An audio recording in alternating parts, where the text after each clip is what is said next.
माझे नाव संजना गुळवे. मी 6-7 महिन्यापूर्वी खूपच आजारी होते.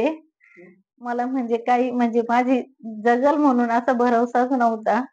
त्याच्यानंतर मग असं करून मला म्हणजे अशा इतक्या उलट्या होत होत्या, की तोंडात घास घातला की तो लगेच मागे यायचा. असे 3 महिने चाललं होतं.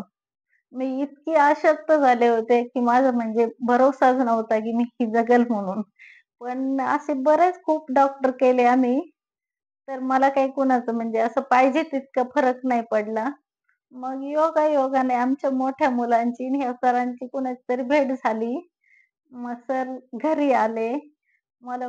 त्यांनी खूपच व्यवस्थित ट्रीटमेंट दिली. मी 1 महिन्यात पूर्ण बरी झाले. पूर्ण बरी झाले आणि खरंचच मला असं वाटलं, की मला देवच भेटले. काय हो. मी आता एकदम मला जेवण वगैरे व्यवस्थित जातं. माझ्या उलट्या एकदम बंद येतात. मी एकदम पूर्वीसारखी नॉर्मल झाले. ठीक आहे.